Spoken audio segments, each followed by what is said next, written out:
The following is a conversation with Alexander Kucherenko. Alexander first appeared on the podcast about a week or two after the invasion of Ukraine. He is a Ukrainian living in Poltava, which is an eastern city in Ukraine. And he's someone I've been keeping in contact with just to understand what it might be looking like from the Ukrainian perspective on the ground there. He has organized this amazing fundraising initiative, which so far has raised more than 20,000 euros, where he is literally getting messages from his friends and friends of friends who are serving in the front lines of things that they need. And he goes, okay, let me go and get it. And it goes directly to them. So if you're thinking about charity, it's the most direct application of your money that I think you could possibly come across when it comes to this conflict. Links to the contact information and ways to help Alexander is at the top of this podcast description. So as you're listening throughout and him explaining the things that they're buying and what it's going towards, please, take note that you'll be able to find it there. In this podcast, Alexander and I speak about how he smuggled his family out of Ukraine, what he's learnt about humanity over the last 100 days, all of the good, but then also all of the bad, a bit of the economic situation on the ground, how the cost of living has changed, and as well some of the horrors of war, but also a great story of the heroes of war. And then finally, we spend the last 30 to 40 minutes speaking about what is it about Ukraine that makes it so exceptional throughout this conflict.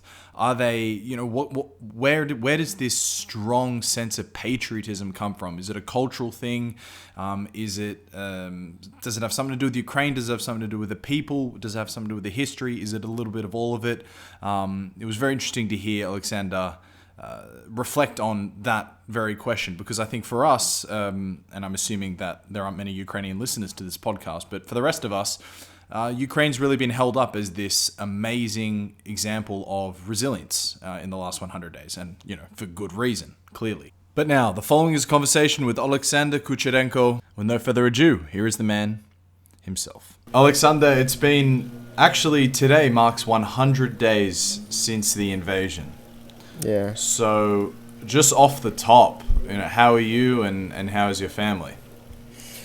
I'm lucky to be safe and sound. My family as well. We are all good, doing whatever we can to support the fastest victory for Ukraine. Okay, and so tell me a little bit what that looks like. Sort of, you smuggled your family out. Do you want to say the story of how they did that and how that might be a reflection of how millions of other families have had to work in Ukraine? Yeah, our story is it may sound a bit extraordinary for people who live normal life, but comparing to other stories in Ukraine, that's just was a easy walk, so to say. Yeah, we the day when Russians hit atomic station with tank. That day I decided I have to move my family as far as I can from Poltava, because you never know, and it was still not clear if the on-land troops will make it to Poltava. They were like 100 kilometers or less away from the city, so it was not clear what will happen next. So we just packed and I drive them to the border. It took us normally it takes like 15 hours of drive, but it took us like 45 or 50 hours of drive, that the same distance. It was a bit difficult.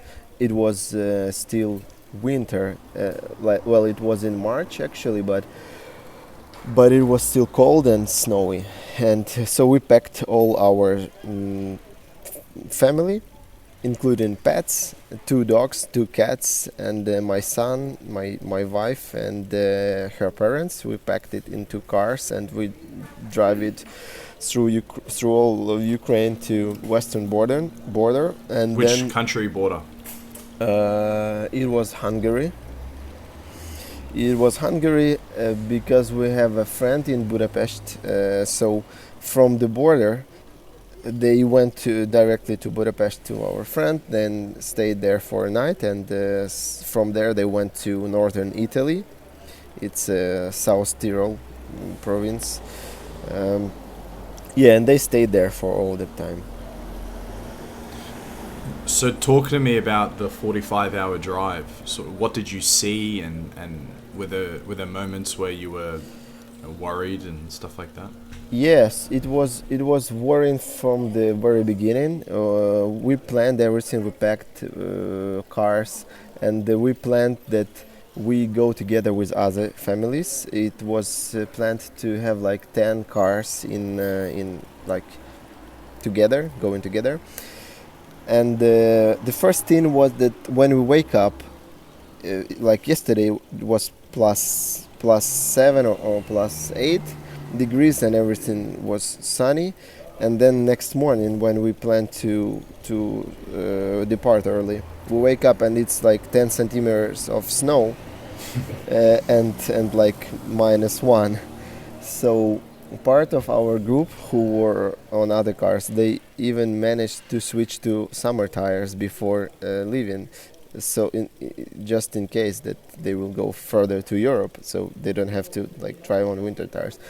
Yeah, and they didn't make it through the first few kilometers, so they had to go back and change tires. Shit, that would have been dramatic, you know. Yeah, and they were. Did you wait for them? No, we just go further, but we go slow, so they could make it, and like yeah. Yeah, so first day we drive like 250 or 300 kilometers, that's all. It was the main road was all full of people living Ukraine. It was like 3 rows of cars in one way and just 1 row backwards. So we didn't take that main road because it was crazy. People were getting angry to each other, and they were, taking over each other, and they were messing with the people on the standpoints where army was checking documents and everything. So it was a bit nervous, and we went using small roads. So that's why it took so long, because the roads were bad, and we couldn't go fast. We just like could make 90 kilometers per hour as the top speed. Mm.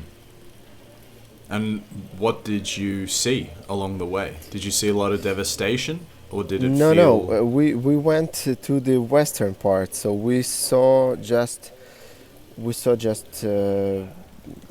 villages, and we saw scared people. We were surprised by the level of unity of Ukrainians. It was heartbreaking to see when you're driving on these rural roads. There are no fancy gas stations where you can get a coffee and croissant and everything. So you don't have a chance to stop by and have a rest or something.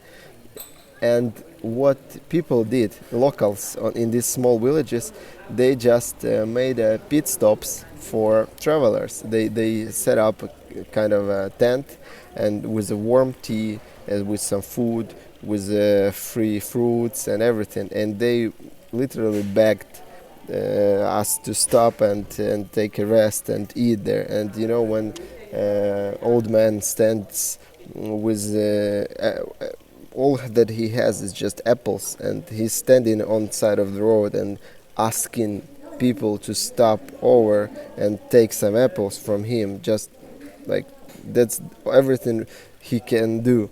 And yeah, we were just crying. It was difficult. Yeah, so for overnight we stopped at the kindergarten, because all hotels and all apartments were booked all over the way. So the only chance to have a night sleep was to use volunteering contacts. So we stopped over in kindergarten and slept on floor with other families there. Then next day we stopped over in another city with friends who managed to just in a short notice of few hours they managed to organize overnight stay for 15 people, and we all stayed in apartments and houses of their friends and relatives, and it was so warm welcome. When we were driving near Vinnytsia, we saw two rockets in the sky, Russian rockets heading to Vinnytsia airport. And in 15 minutes we got news that I guess 4 or 5 rockets hit that airport. So we literally saw them coming. With us, there was also a family who just gave birth to their kid, and the kid, 2 or 3 days old, was driving all the way through this. You imagine 50 hours of drive, and they have 3 kids. So 3 kids. One of them is 3 days old, and all this cold, icy road. Yeah, it was a bit scary to drive at night, for example, when it's like 10 or 11 at night, and you just drive through small villages, and everything is dark, and you just from the darkness, someone with a gun comes out and stops you to check. That was a bit scary, especially when you drive with children in car. Yeah, but those were all Ukrainian soldiers just checking up. So yeah, it felt safe. So the most disturbing what I saw was these lines of cars going west. The gas stations were empty. You didn't have a chance to refuel normally, so you had to look for gas, look for diesel, for example, for our car. Where do you find it if the gas station is closed? Yeah, if you're lucky, some of the gas stations still have some fuel. You can go like 10 or 15 kilometers away from your road, and then you can find a gas station there. Or we also took some fuel with us in like canisters. Yeah, but 45 hours driving, you must have gone through 3 or 4 tanks. No, actually. It's the time of drive is long, but distance is slow. And when you go slow, you don't spend much fuel. So, yeah, it was okay. I think two tanks. I went on 2 tanks because I have diesel. You mentioned the old man. The only thing he has to offer is, apart from his support, but the only thing he can give someone is maybe these apples, and he's on the side of the road pleading with you to take them. So what have you learned about humanity? You've seen clearly amazing gestures of humanity. I'm assuming maybe some selfishness from some Ukrainians as well. How has the last 100 days sort of shifted your worldview when you think about it? Yeah, the most common feeling now among all Ukrainians, at least most of Ukrainians all over the world, is that a bit of shame that we don't do enough for other Ukrainians and for the country. And the reason for that feeling comes from seeing such examples.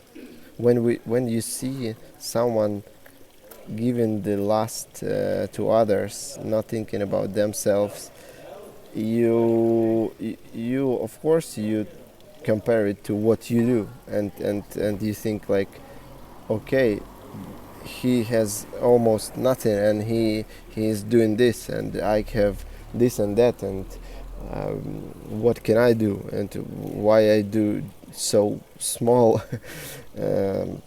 So the main shift is that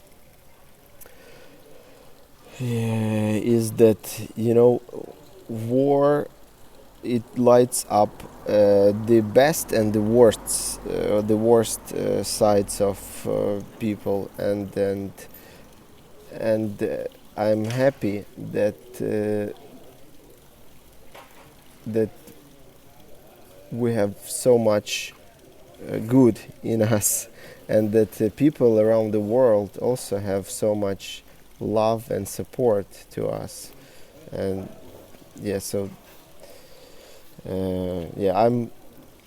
I'm surprised with that. I didn't expect that much support. Even when I started this campaign, the comments I receive when I get money to my PayPal, these comments just break my heart. It's crazy how what they if you get 150 or $20 to your PayPal as a donation, and then what they write. This is just regular people from all over the world, and what they say. Someone say, I'm teaching Ukrainian refugees, kids in Holland, and here is my 100 to support you, what you're doing. And someone says, we always stand with you, we follow you daily. Make Putin pay. Final victory will come for Ukraine. And these comments just they just raise the spirit so much. I plan to make a separate post about it, and then just to let my friends know and see how much support we receive. So tell me about this initiative and this campaign then. So basically, first few weeks, first months, a lot of people asked how they can help, but it was not clear yet to how they can help, except sending funds to the main big accounts, for example, of Ministry of Defense, or big funds like Poltava Fund and Save Life Foundation. There were not much other initiatives, and since then it happened so that many friends of my family, many people that I know, they went to army, and when they went there, they gave us some feedback. For example, we don't have something like a Kevlar helmet, or a nice and lightweight body armor, or for example drone, or thermal scope, or a 4x4 vehicle to evacuate wounded. And it was too long to wait for big foundations to provide it, and it was too long to wait for government to provide it. So we started to help directly. So when you know someone who is in need, you start to help him. And when we ran out of funds, of personal funds, we started to collect it from friends, relatives, and from people we know abroad, from the Ukrainians abroad, or from colleagues, from customers, from everyone who has a chance to support. Sorry, there's a car. So when we collected first last month, we collected like 20,000 euro or something in general. We brought 8 thermal scopes, 2 4x4 cars. We brought some boots, some clothes, food, and energy, snacks and everything. So and this time we started another campaign, and I thought that it is not that easy for foreigners to just send money and don't get anything in return. So I thought it would be more. It will make people feel more related, more connected when they receive something in return that they can see and then they can show to other people, and that will probably motivate their friends and relatives and anyone they will meet to also donate and support this initiative. So we printed out some t-shirts and hoodies, and then my colleague and I we were thinking about the name, and we came up with this Hoodies for Goodies. So yeah, the idea is now that every month we will issue a limited number of branded hoodies. We can probably even state that July or June 2022 campaign number 3, and then one of 20 hoodies, like like this fancy branded cars, expensive cars, what they do. It's such a good idea, man. You're appealing to the signaling value. Like I think that's such a terrific idea. Yeah, To have limited edition, so people can signal later on and say, "Hey, look, look how early I donated to this guy." Yeah, so they feel connected, they feel related. They can confirm that at this a certain period of time they donated, and based on is it hoodie or is it t-shirt or is it a shopper bag, they can show off and say I donated this much and I donated this much, and I think that would work out. So I promoted, I promote it on my Instagram for now, but I plan to make a website as well. And we should appeal to the audience as well, those who can assist, I suppose, with maybe design options. We have. Where would you need assistance apart from donations? The best would be to share it, spread the information. My idea is to accept for donations that will also help local manufacturers and local designers. We have very talented local designers in Poltava, and I will pay them for their work.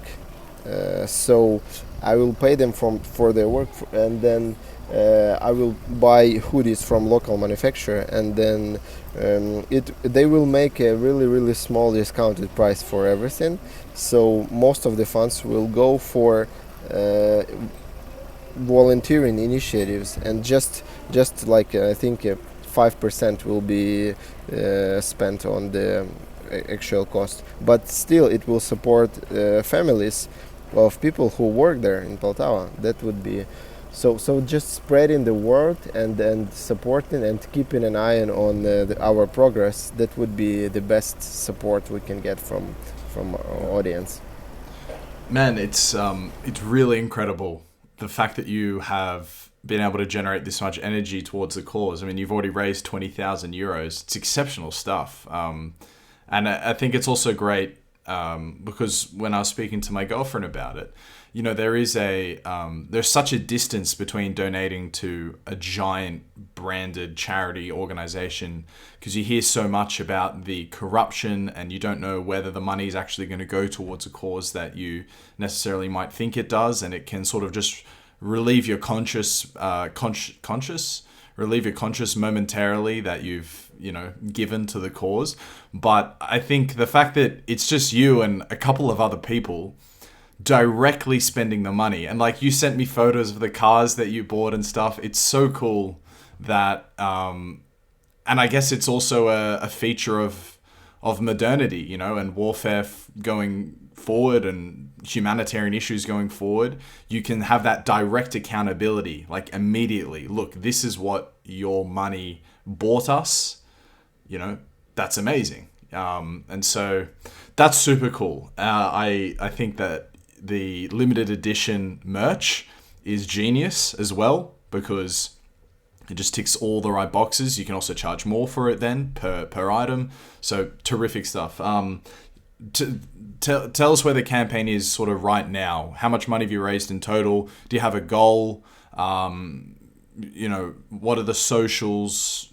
Yeah. So right now, I came up with this idea like 2 weeks ago, and since then I was able to print 10 hoodies and maybe 20 t-shirts and then like 10 or 12 shopper bags. So I didn't know how it will end up, and I didn't have this idea of limited edition and every month's issue. I didn't have it till a few days ago, because before I was just thinking to the initial intent was to give something in return to people who donate, because I feel so grateful and I feel that people need something to look at and to touch and to feel that they are connected. But now, the goal was to collect funds for fuel in cars. We bought, we and our partners, because the main group is 4 people, and everyone of these 4 is collecting funds from wherever we can, and we also help other small groups like us to go forward with the initiative. So this time we will deliver 4 cars to Ukraine, 2 pickup trucks from UK donated. Part of money was donated to our group. Part of money was brought by other volunteers. One guy, a Ukrainian guy, took it from UK to Italy. So he drove it himself and also filled it with some goods for soldiers in Kharkiv. So this car will go to Kharkiv, and there's another one coming. So my idea was to at least collect for fuel, because we need about 350 euro to fuel one car from Europe to Ukraine or to Kharkiv, directly to Poltava or further. So my idea was just at least to collect for diesel for these cars. But since few days ago, we already collected enough to fuel the cars, and we still have money to partially pay for drone, and also for a tablet to use together with this drone. So next month we will have exact goals, but this time we just it was a bit spontaneous. We were covering that requests we received from people we know on the front lines. We just get requests from them, and then we hope that we can collect funds for them. Sometimes we are lucky to collect it, sometimes not, but I will systematize all of this in coming days and make it more visual and easy to. You've mentioned a few times sort of the price of fuel, access to food.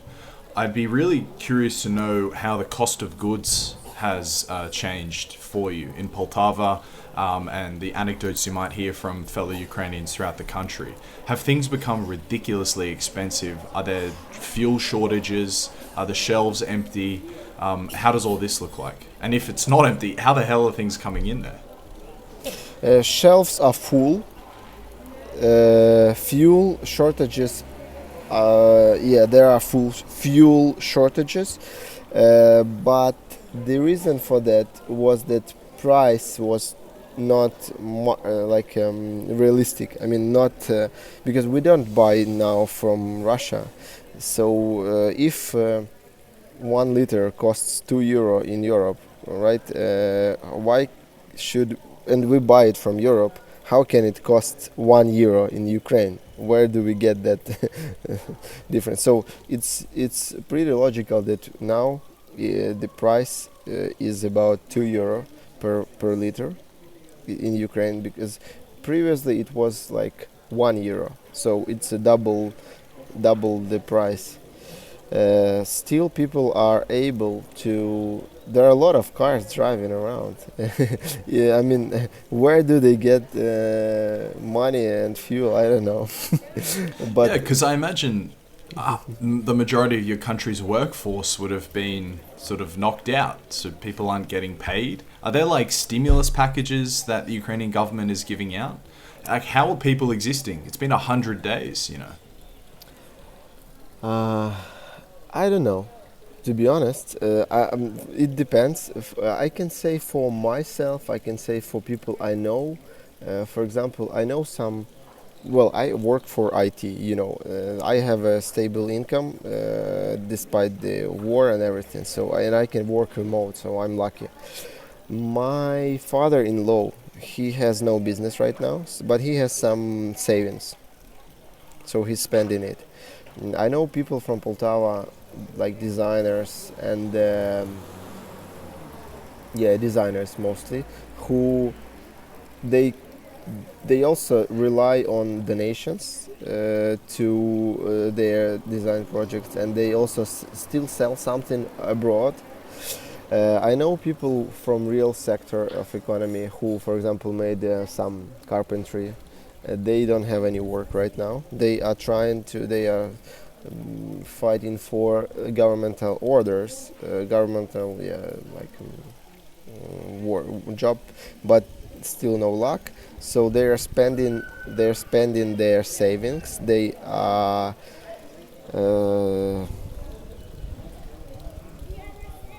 they just limited the spendings as much as possible, and they just use the resources they managed to collect previously. I mean, some money they have on accounts or not on accounts, just as the savings.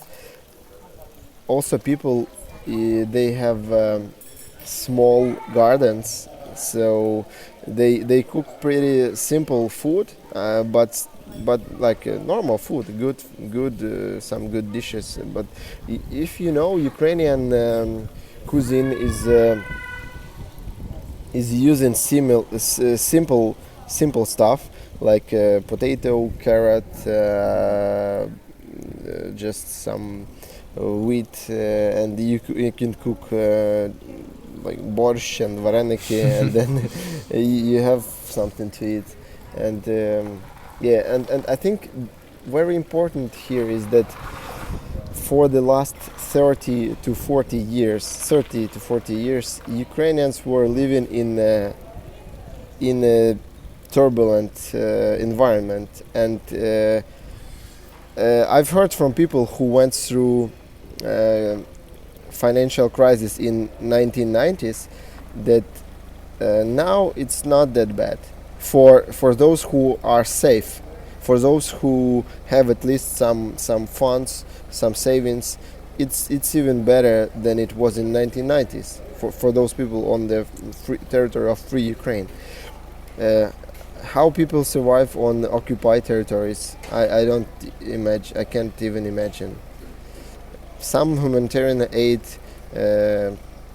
goes through, some not. I don't know. Do you I know? think it's hard. Is there government stimulus? Like, are they handing out unemployment benefits and stuff? For those who are in regions affected by war, yes. Okay. Also, the whole country is not considered affected by war. It's broken down into the regions experience direct conflict. Yes. So the regions where direct conflict happened. I mean, for example, we have regions from Poltava region, for example, Kharkiv region, Donetsk, Luhansk region. So Poltava region was not affected. So in Poltava, people who lost their jobs, they don't receive any support from government. And I also know some companies who they cannot pay salary, but what they do is they try to find food packages, and from donors or from humanitarian aid, they get these packages and then they give it to their employees. Some companies in Poltava do so. Just because I think truck driving is the biggest employment sector in Ukraine, and a lot of talk is made of the giant agriculture exports that you guys have as well. I'm not sure how that is reflected in the percentage of labor in the economy, but I'm just imagining that a significant proportion of the Ukrainian workforce who would already be on lower incomes, might not necessarily have savings to fall back on, might necessarily have assets that they can sell. Not that anyone would be wanting to buy them at the moment. It's been 100 days. It's almost been a third of a year. I'm surprised to hear that things might not necessarily be economically that desperate. That the shelves are full. That the cost of goods hasn't skyrocketed. How do you explain all of this? Well, the prices, to be a bit more correct, the prices are higher, much higher. For example, before the war, average check for me when going to a supermarket was like 500 or 1,000 hryvnia. And now it's twice as much. I mean, 1,000 to 2,000. Prices are higher, but prices are mostly higher to products produced outside of Ukraine. And manufacturers inside the country, they are more or less conscious. I mean, they then don't raise prices just because they can, just because there's a opportunity for that. If you had 3 to 5 or 10 different yogurts previously, you have now 5 yogurts, mostly produced in Ukraine, because a lot of stuff is produced in Ukraine. We have a lot of milk products, we have a lot of grain products, we have a lot of fruits, vegetables produced in Ukraine, and that makes it not that expensive, because we import a lot of things. For example, as you can see from fuel, price went up like twice as much. So yeah, I think that's because also because the exchange rate is regulated a bit. Before war, €1 was 31 hryvnia. Now it's 36, I think. So it's a bit higher, but not dramatically high.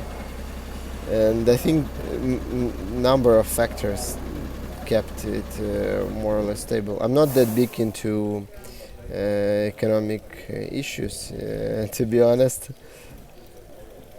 So I wanted to return to this, and forgive me, it's a bit of a sour transition, but you've made a lot about the sort of best of humanity that you've seen. Can you give some examples of the worst of humanity that you have seen in the last 100 days?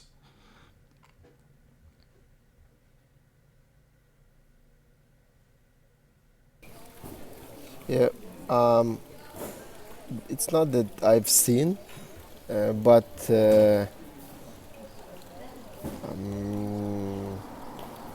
there are some people who, still try to. They are in minority, I would say, but there are some people who were not that nice before war, and as the war it didn't start on 24th, but it got, like, the invasion started. So for example, someone and I feel personally ashamed for these people.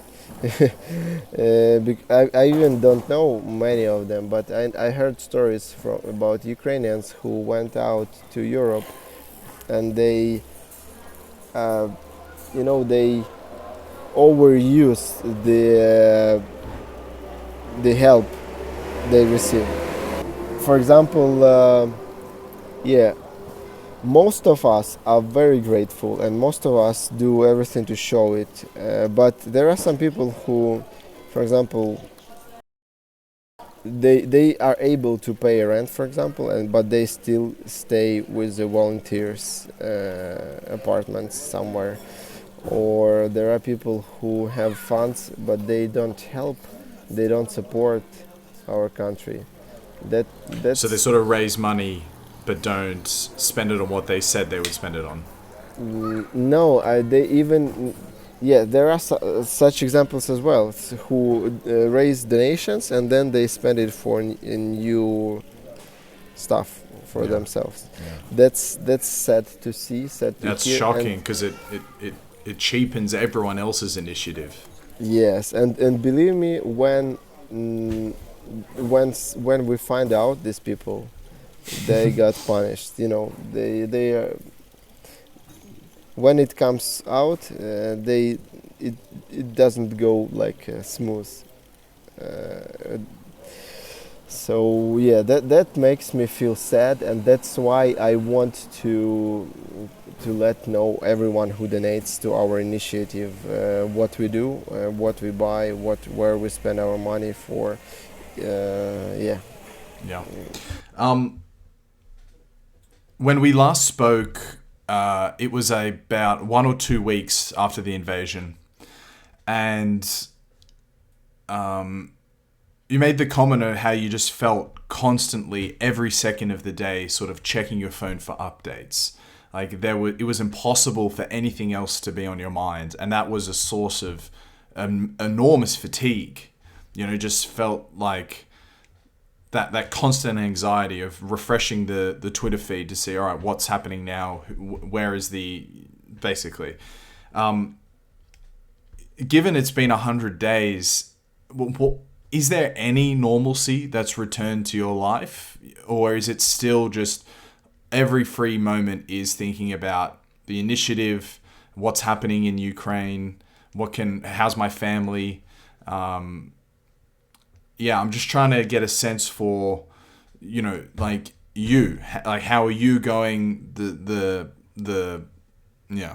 Sorry, but shockingly worded question, but I hope that makes sense. Yeah, that absolutely makes sense. You see, first 2 months, or I can't even tell the exact cut-off date, but I guess after Russians were pushed off from Kyiv and from Kyiv region, uh, and later after they were pushed back from Sumy region, from a bit of from Kharkiv. The way time goes inside our head for us, it changed. We were in a quick time. I don't know how to explain it. I mean, the time was going. It was so filled with and fueled with events that it was so much information and things happening in a short term that you couldn't just stay calm and don't check your feed. But since since a month or more ago, it changed a bit. I try to work more and focus more on work and on this initiative we started, rather than reading news. I try to spend like half an hour a day reading news, and then about half an hour every evening watching updates, video updates from and comments from president, from other guys. Yeah, so for me it changed a lot. I don't scroll all the time, and I have work to do. I have shifts in my company, in the company I work for. I have some changes there, and also this initiative, Hoodies for Goodies, it gave me some more structure in these volunteering things. I mean, I can organize it kind of a certain activity, and it has some plans, and it has some goals, and it looks like a startup. It's just a startup for donations. Yeah, so yeah, it makes me feel better to do it. I don't worry about my family because they are in a safe place. My other family, I mean my parents and my sisters and nephews and nieces, they are in Poltava, but it's also safe now in Poltava. Yeah, so time moves slowly now, and it's very similar to normal life, except you cannot forget about it at all, and you don't have to, and you cannot forget about it, and yeah, we should speak about it, and we should stay aware of what's going on. Mm. Do you check in, or do you speak much about sort of the mental health of the people living through it in Ukraine? Is it a topic of discussion that you're seeing on social media? Like just a reflection of the fact that people might be on edge so much and have so much attention given to them, which is totally unnatural. Yeah. Yeah. Mostly, we hear about more and more facts of total mental breaks. I mean, catastrophe for people who went through occupation. I can't even imagine how they feel, but the stories I hear, they make me feel desperate, angry, and just helpless when you hear about the stories they tell. They agree to their therapists, so the therapists can not calling the names, but they can share these stories. And when I hear it, especially that I have a son who is almost 2 years old, and when I hear stories of children of his age being raped in front of mother's eyes, and she is forced to watch,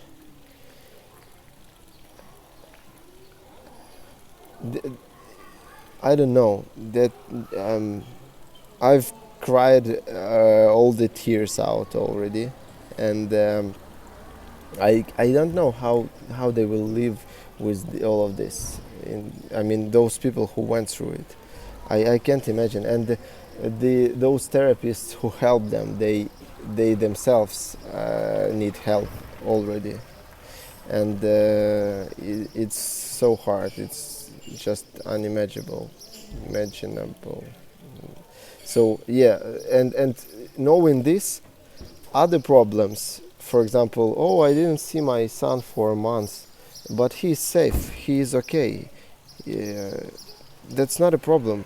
I mean, it's all relative. I mean, okay, my wife has to live with her mother, and they didn't live together since like 8 years ago, and they have some conflicts, like this some simple conflicts on a basic level. That's just funny. How can we even care about it? I mean, so and most of people think the same. I've from people who I know, they just they hear the stories from occupied territories, they just every problem they have just become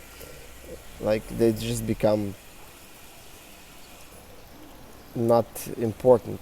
And also, what else brings more power to keep on doing something is stories from Azovstal. I don't know. I'm sure you heard about Azovstal or no? Azovstal was the last fortress in Mariupol. So that was a big old Soviet era plant, steel plant, and it was the last point where our soldiers kept the defense. They were holding it for, I guess, for up to 80 days, if I'm not mistaken. They were absolutely encircled. So they didn't have any chance of supplies except helicopters. Sometimes other crazy pilots, they knew that the percentage rate for successful mission to go there and back is 10%. It's 90% that they will be hit, shot down, and they still go voluntarily. And many of them were shut down. They were shut down and they died. But some managed to bring supplies, weapon, and take back wounded soldiers from there. It was a fortress, so to say, on a seaside, and it was all surrounded. And as far as I know, a few thousand soldiers were there, along together with civilians, with women, children, and old people, together in shelters, in bomb shelters. And the territory of Azovstal was bombed by everything Russians have. I mean, they dropped bombs like 5-ton bomb. Can you imagine a bomb that weighs 5 tons? It's like, I don't know. It's like it's three of half this a Audi. truck. Yeah. Yeah, it's and it's a special bunker bombs to destroy bunkers. And they went through such hell. They didn't have enough medicine, and they had to go through amputations without even having any kind of anesthetic, any kind of anything. So they were cutting off hands and legs just to avoid, death. And they were streaming sometimes and giving interviews from there. Can you imagine? They even managed to tell stories how they do there, and they said how they got ammunition. A couple of Ukrainian soldiers were hunting Russians around the territory of this plant. Few people with javelin or something similar to javelin, like even smaller and more not that complicated. I don't know, like a bazooka. I don't Yeah, know. like a bazooka. Yeah. So 2 or 3 people with bazooka and shotguns running out of bullets. They were following armored vehicles of Russians. So can you imagine an armored vehicle with 10 or 15 people on it, riding away from 2 or 3 people with a bazooka, and these people are shut down this vehicle, and those all the troops left a lot of weapons and supplies and just ran away from them. And these guys are happy to have this ammunition and bullets and everything, and can you imagine? That's how they got everything. So this is crazy. And when I hear these stories, and then for example I compare it to what I've gone through, I've gone through nothing actually to comparing to that. So when I need, for example, drive 8 hours and then 8 hours more because to get a car faster to Ukraine and get it to the front lines, that's nothing. I don't have to fight for my life. I have all my hands and legs with me, and I didn't go through that much pain. So Yeah, these stories just inspire, and these guys are real life heroes. Those stories are, like the the great war stories that are told from World War II or earlier, things that sort of live in our memory that we learn about in history. There's something about what's happening in Ukraine now, which I don't know if it's you have a better insight into this than I do, but is it something particular about the Ukrainian spirit, or is it just how people respond when they have all other options taken away? So, for example, with a lot of my mates from different countries, and I'm a bit ashamed to admit it to you, but the consensus is like, I don't know if I would do that for Australia. I don't know if I would die for Australia. And similar sentiment is felt among the Swedes and the Brits that I've spoken to. And it seems like there is this level of patriotism and sort of courage and pride in being a Ukrainian that has just shocked the Russian forces completely, but then also taken a lot of the world by surprise as well. So, I mean, is there something special about Ukraine, or do you think it's like this is just how people react when they're given no other choice? I don't know if I can even say what I think about how other people, other nations would act in this case. I hope no one will have a such situation, and that there will be no cause to check it. I don't know. Honestly, I don't know how would other people act. I don't know, because I know for sure that those who had previous experience of dealing with Russians, of conflicts with Russians, they would fight till the end. Lithuanians, Latvians, Estonians, Czech, Finns, Georgians, I guess, Polish people, Slovakia, all the neighboring states who know what it was like in the Soviet Union, who had previously a lot of conflicts with Russians. I think they would fight till the end, the same way as we do. That's my assumption. But on the other hand, this conflict goes back to 1,000 years, because through all of the history, Russians steal from Ukraine everything, even the name. But how can you rule a country which is called in which was originally founded from a capital of another country? So for normal people, there's no problem. I mean, but when you rule it as an autocrat, when you rule as a dictator, you need this place of power to be captured. And through all of the history, they were trying to control Kyiv. They were trying to just erase Ukrainian language, Ukrainian history. If you look, I can send you over if you want. There are some studies on this confirming that there were so many laws by Russian Empire, by Soviet Union, and it fueled negativity between our nations. And but Ukrainians, we are very, very calm, and we are very, very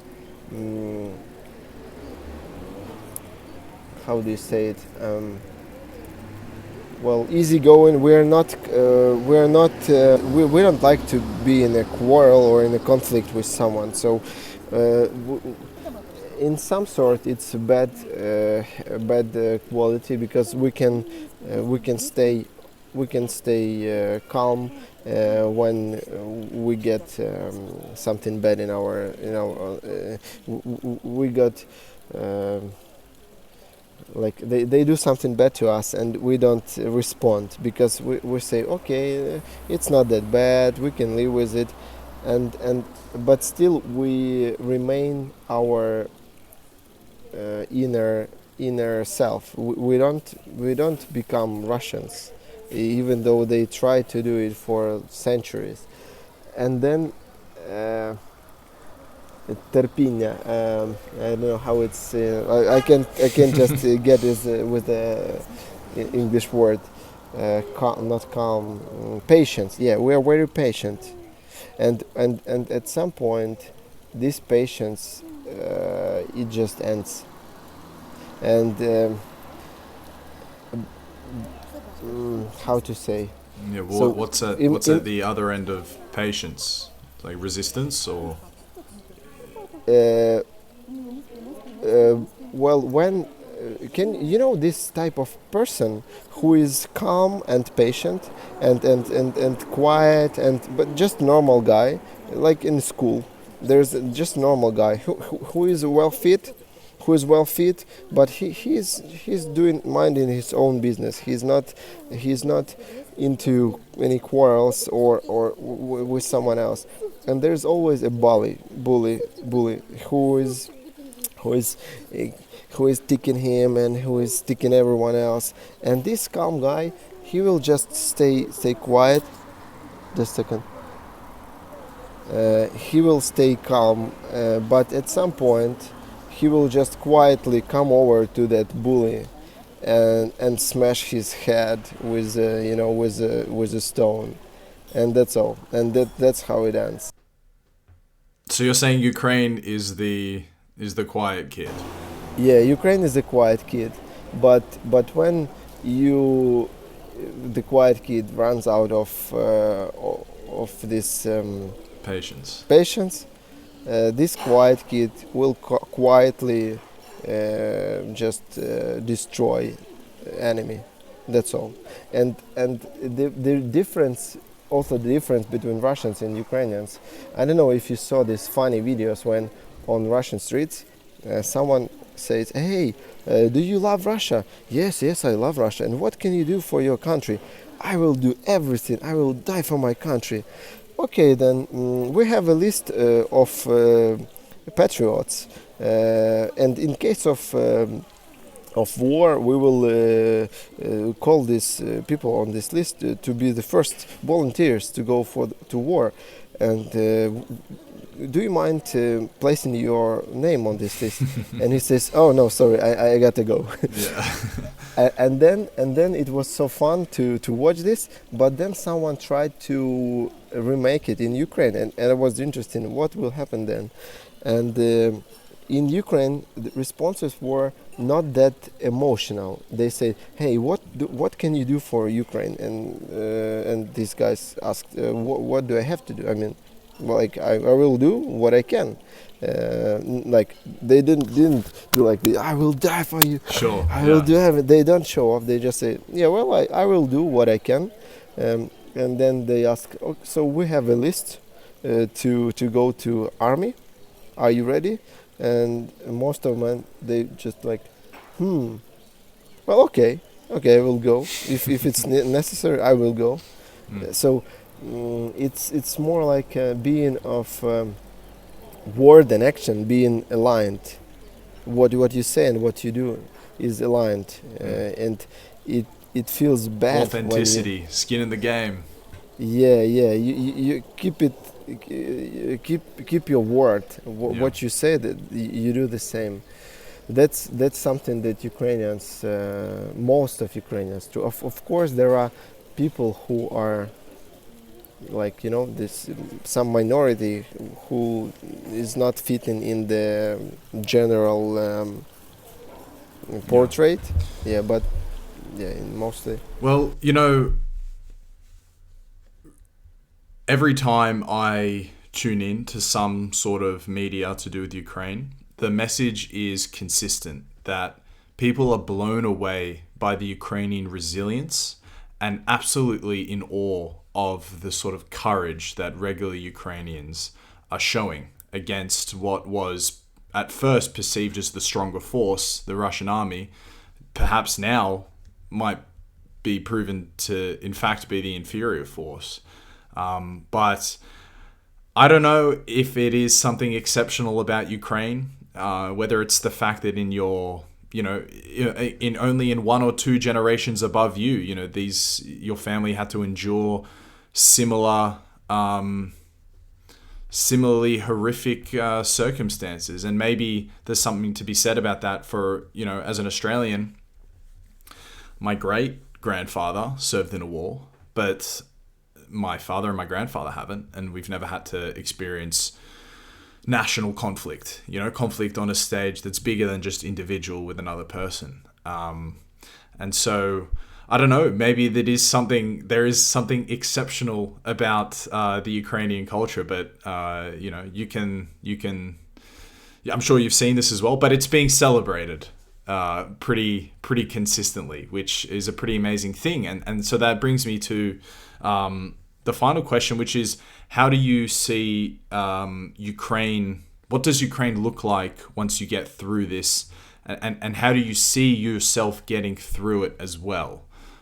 You're probably as best informed as anyone is, because you're in the country consistently speaking to people that are actually the ones receiving the information.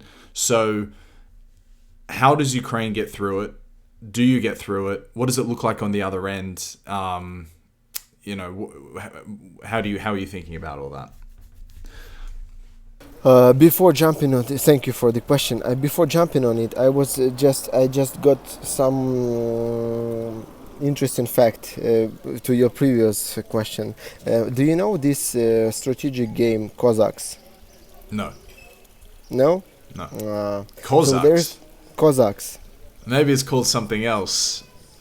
Maybe it's called something else in your market. Let me look it up. How do you spell it? Cossacks. Okay. Cossacks video game. Okay. Cossacks video never game. played it, but it looks like. Fuck. It's what was that game called? Like a military strategy game. A military strategy game.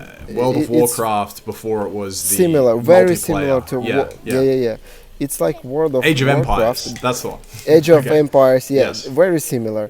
Yeah. So the point is, in this game, you can choose a different nation and play for Germans, for French, for English, for Ukrainian, for all the variety of nations. You can choose any nation, and then you build up your city, you build up your army, and then you attack neighbors, and so as it was in the Middle Age. And the funny thing about Ukraine, because every country has some kind of a special qualities, and in Ukrainians, they were the only nation in this game where you have units who are just civil units, just farmers, and you have warriors. You have all kinds of warriors there. But the only nation whose farmers, they don't give up when there's no warrior around it. So, for example, you are invading Ukraine in this game, and you killed all the army, and then you come to the field, and there are farmers, and farmers will start fighting your army. In any other country, it wasn't possible. In any other country, when you killed all the army, farmers automatically they changed the flag and they become your farmers, and they started to bring you all the food and everything. But Ukrainian farmers will fight and die, and eventually you will just wipe out all the population. But you can either wipe out everyone. But do they, and this is probably at the heart of the question, do they fight till the end because they love Ukraine? Or do they fight to the end because that's a part of being a Ukrainian? It's in the culture that you never ever give up, and your word is your absolute bond. So is it a patriotism or is it a cultural reason that Ukraine has just been so resistant? It consists of different layers. At the bottom, there's a cultural line. Um, and now we're switching to your last question. What will happen with Ukraine? What I think that in the future, Ukraine will be a country of. There's there's this name Kurkul. Kurkul is how Russians called wealthy farmers in Ukraine. Ukraine originally consisted of many independent farmers, many independent businessmen. So people lived in a small communities, and every community was independent, and every community was wealthy. And Soviet government, when in 1930s, in the beginning of 1930s, there was this genocide where it was artificial starving of people in Ukraine. So what they did, every independent farmer, they took away all the assets from them, and they called them kurkuli. Kurkuli was a bad word. It's like it meant someone who is wealthy and who doesn't want to share with others. Basically, it's just a successful businessman, I would say, or successful farmer who minds his own business and who doesn't want anyone else to interfere in it, who trades fair, but he has his own, for example, even some kind of a security or something. So in future, I think Ukraine will be a country of kurkuli. It's a country of small and medium businesses, a lot of small and medium businesses who will be wealthy, who will be very modest, very Humble, modest. open-hearted, very ready to share with others, because they will be wealthy themselves. Because it's in the nature of Ukrainians to work and to get better house, better car, better everything, and then we are also very open to sharing it with our neighbors and with our friends. But also these people, these small and medium businesses, they will all armored as hell. they will have all sorts of affordable, all sorts of legal weapons possible, and I can say for myself, I will have a house with with a lot of guns, and I will have a safe place in this house, and I hope it will never be used. But same for my friends. We'll, as soon as we can, we will get all kind of means to protect ourselves. So answering your questions, why this happens, for example, in that game, that feature is available not just because developers wanted to do so. It's based on facts, on historical facts, and on the other hand, all other nations had there's an upgrade for 18th century, where you get better equipment, you get better science and everything. Ukraine didn't have that because in the 18th century it was not independent, and it didn't have all that kind of privilege of better science and everything. So yeah, so that's also some historical thing about it. So I think when we win, we will rebuild slowly. It will take years to rebuild everything, and I think it will take decades to build up a strong economy. But everyone will work on it, and living in Europe showed that. Because it was a common thought between among Ukrainians that Europe is kind of a heaven. I mean, it's a perfect place where everything works, and you have a good medicine, and you have everything, and banks work. But in reality, Europe is a perfect place, yes, and I love Europe and all the countries that support Ukraine and the people of Ukraine. I'm very grateful for it. But in reality, it comes out that it kind of everything kind of works in Europe, but you cannot solve fast any of your issues here. And in Ukraine, on the other hand, it kind of doesn't work, but you can solve anything. Yeah. It's a strange, but it's true. For example, you want to go visit a doctor. For Ukrainians, it's practiced when you have your own doctor in a chat.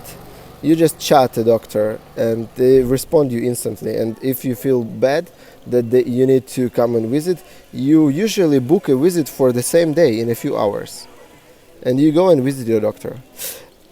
Here, my colleague went to Sweden, for example, and she was like, "I feel very bad. I need to go to hospital." And she's calling to the hospital. Hi. And they say, "Can you eat?" And she say, "Yes." "Can you drink?" "Yes." "Can you breathe?" "Yes." So you're okay. Jeez, yeah, but don't compare it to the Swedish system, man. No, I'm not saying it's bad.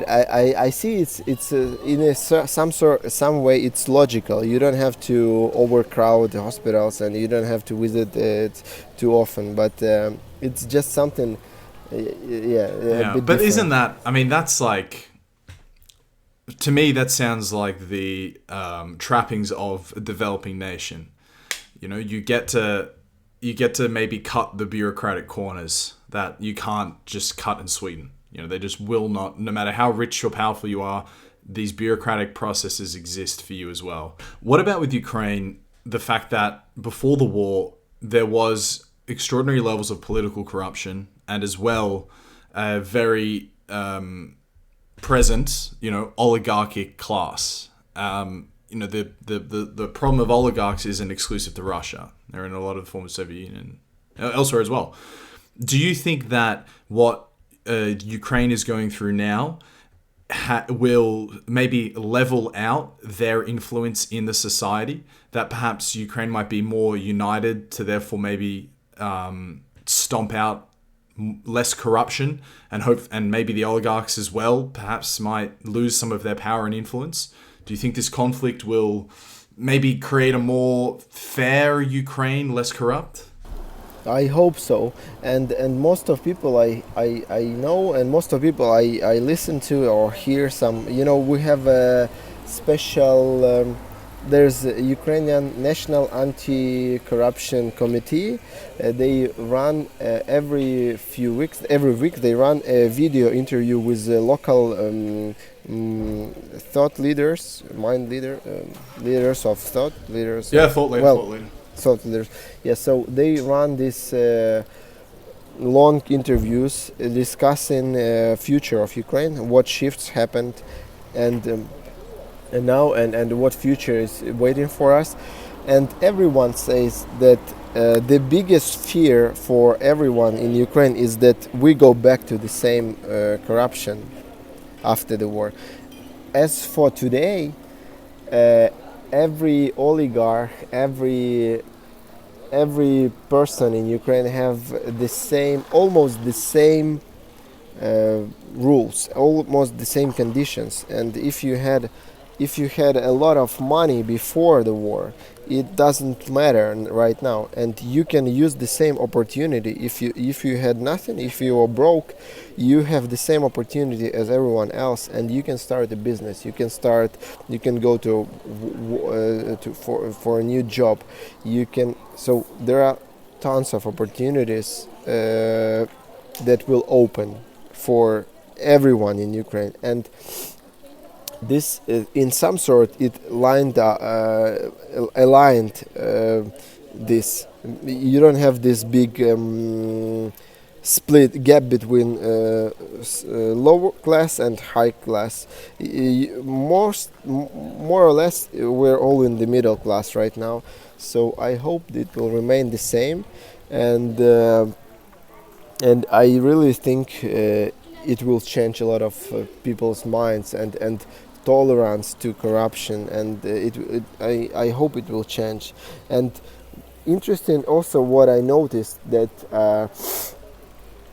we are a bit of idealists. Ukrainians are a bit idealists when we speak about something that we don't like. For example, there were so much bureaucracy in governmental services. You had to go somewhere, take a passport, then take this paper from one department, go to another department. You need to bureaucratic visits. You have to stay in a queue. And now it's all over here. I have a governmental app. I have my passport. I have my vaccination certificate. I have my private company details here. I can pay taxes from here. I can ask for all kinds of documents from here. For example, if I need for travel inside the country, I can show my driving license over here. Here's vaccination certificate. I don't know if you can see it. I have everything in a click of finger. I can solve a lot of issues here, and this is something impossible in Europe. And also we have a very modern banking, also mobile banking, which is also comparing to what we have here. My family has here in northern Italy. It's just crazy. Yeah, Italy could be the last to move into mobile services. Yeah. But I to echo your point of how perhaps Ukrainian income distribution could flatten out and there could be less corruption, I can actually see it really happening as well, because name a more popular leader in the world than Zelensky right now. So internationally, extremely popular. Domestically, you can confirm whether this is true or not, but domestically, we get the sense that he's extremely popular. So the reason why beforehand he might have been susceptible to corruption is simply because he didn't have the power to say no, or he didn't have the influence to sort of leverage it over them. But if you come out on the other side of this conflict, this war, Zelensky's still around, he's still in power, you'd have to have some serious leverage to get anything over him, since he really truly has the support of his whole country, the international community.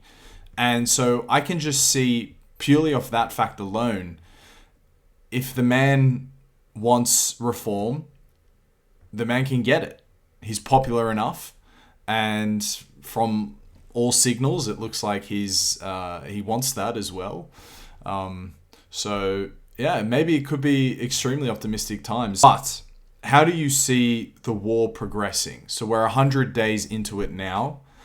I understand that you're totally resolute that Ukraine will win, but how do you see that win eventuating? What happens between now and the end, and when does it end? And I know you don't know this question. No one knows the answers to this question, but how do you see it, given the conversations you're having with fellow Ukrainians? Just one small remark about Zelensky. You are right. He has a lot of support inside, and he has a lot of power right now, and he has support of international support, and he has expectations for him are also very high. And you see, we are expecting a lot from him. if he does not fulfill that expectations, the love of nation will quickly change for not love. So yeah, so because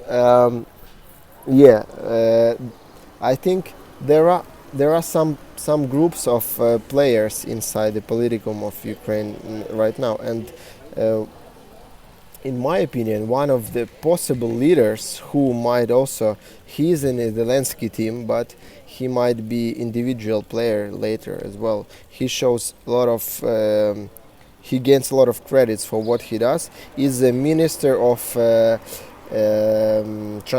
Minister of Digital Transformation, Fedorov. He's doing awesome things. So I think if he stays in the team, and if they work together closely, I hope they will manage to do a lot of reforms, and people will support it. But if Zelensky, I hope it doesn't happen. But we always prepare for wars. So if Zelensky will do something negative after a war ends, he will be quickly removed as a president, and someone else more eligible will be chosen. Mm-hmm. Yeah, that's just a small remark to your comment. And about the war, I'm listening to all kind of analysts. I'm not a war expert myself, but as it looks, and what people say and what I hear is that we have some Western weapons already at the battlefield. Even without that weapons, we managed to move Russians from Kyiv region. But now with these weapons, we are able to more or less stabilize the front line, and to avoid Russian advances into our territory. So what else will happen is that more weapons will arrive, more long-range artillery will arrive, because now they can hit for 40 kilometers and we can hit for 40 kilometers. But they outnumber our artillery with their artillery in many times. Like if we have one, they have 10 guns. Long-range guns. And now, as we expect arriving from the US and from UK as well, a long-range artillery that will hit for 70 kilometers. This will give us an advantage, and we will be able to hit back without risking our artillery and our people. And we will be able to shoot at their supplies. They are like back of their army. We will be able to stop their invasion completely when these weapons arrive, and they should arrive like, I don't know, by the end of June, I think, or somewhere in July. It takes a lot of time for delivery.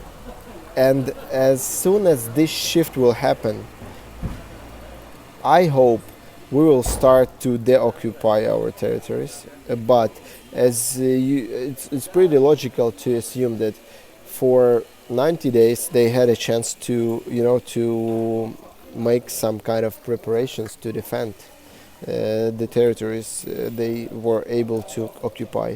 So it will not go fast. I hope that till the end of this year, we will see some good progress in Donbass region and probably Crimea. I don't know, but I'm not sure about it. I'm not a war expert, so it's my word is just word of a civilian. Yeah, but also, you're as informed as anyone else might be, and all the prominent political commentators.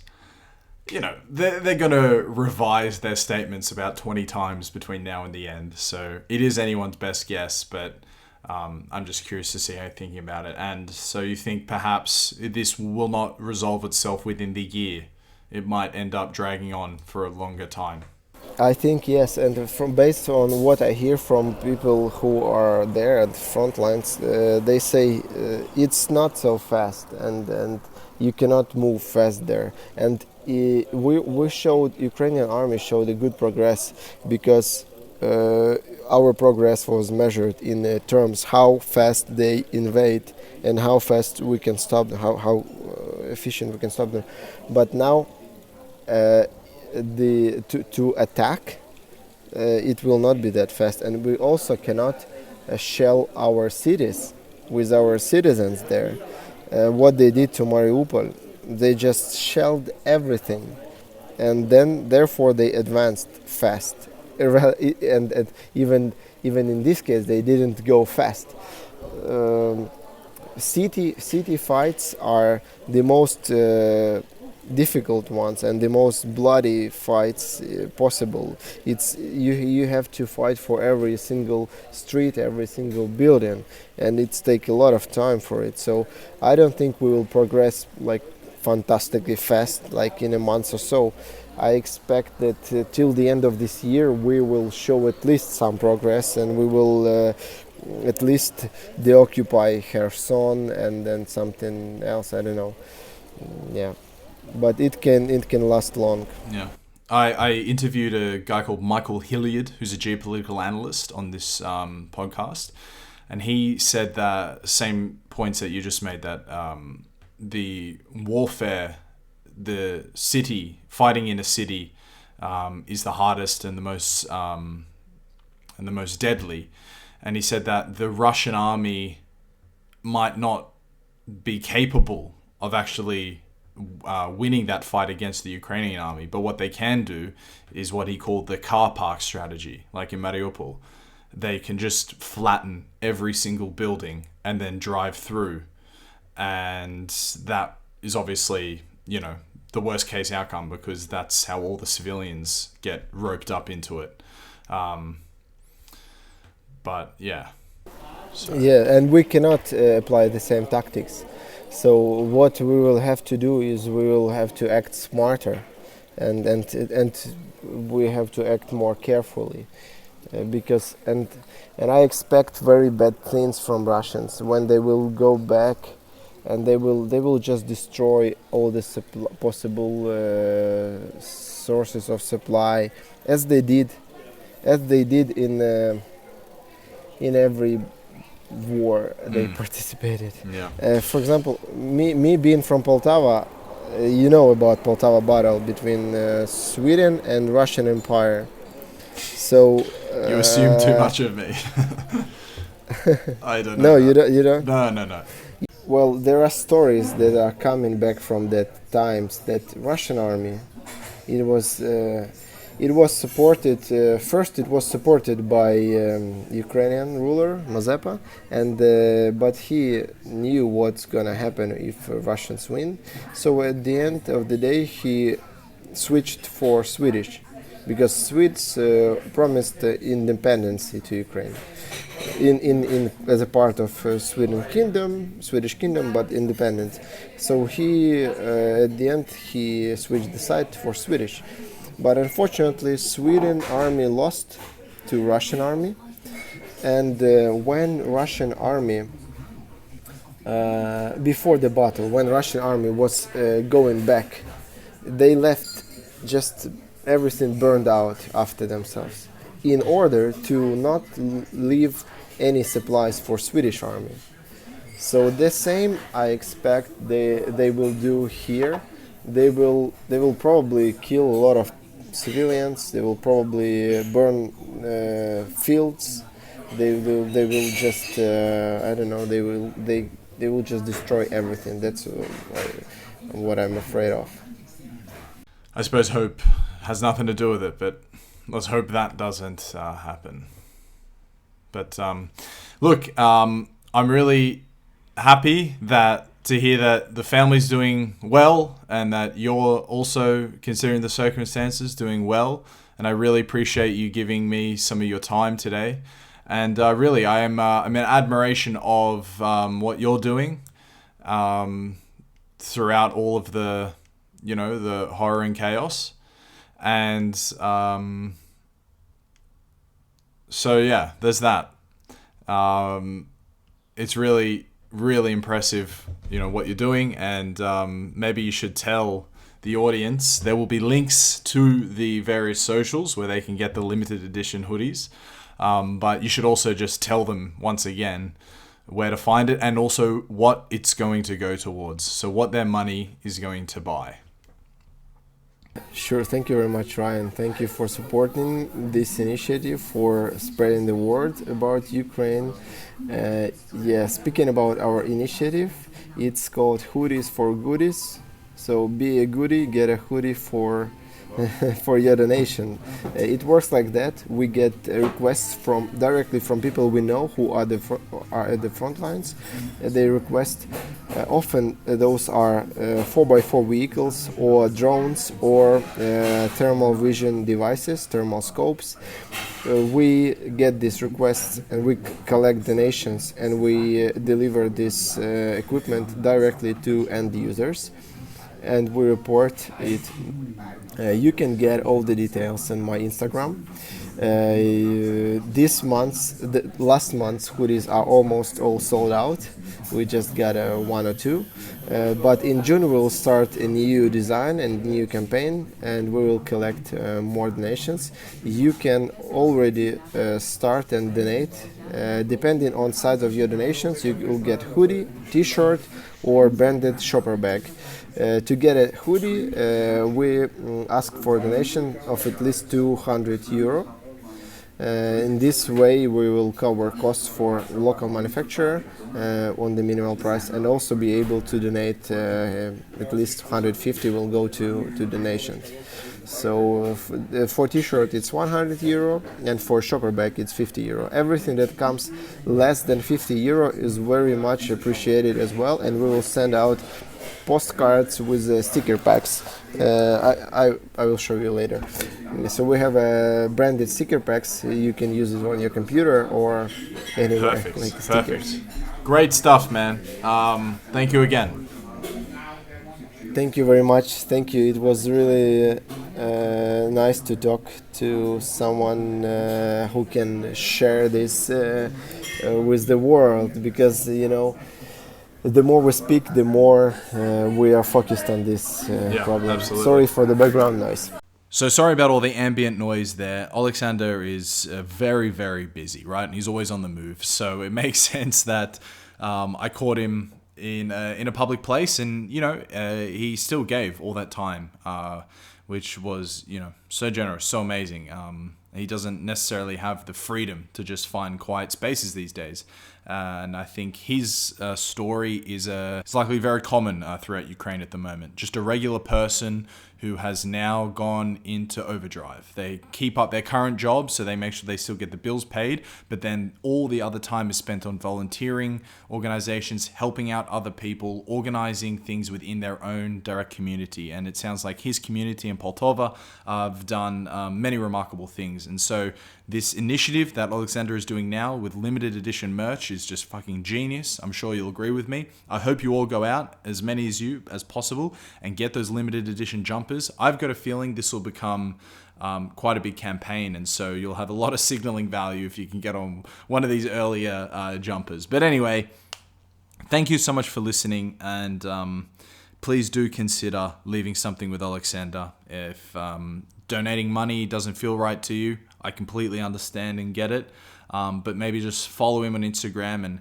offer the support other ways that you can as well, because it's completely a wild thing that's happening over there. Alexander is a guy exactly like you and me. Yet he happened to live in a country that got invaded by people who unfortunately don't have much of a say in their own lives. I'm speaking about the Russian military here, but who knows? Such a complicated and dark hole to try and figure out. So I'm not casting any judgment there, but do consider helping out Alexander. Thank you so much for listening so far. And of course, what is my ambition for this podcast? I don't think I need to say on this one, guys. if you listen to any other podcasts, you'll hear me explain it there. But I don't feel like it feels inappropriate to shill it here now. But anyway, thank you so much. Please tune in for the next few episodes. We've got some bangers coming. All the best. Bye-bye.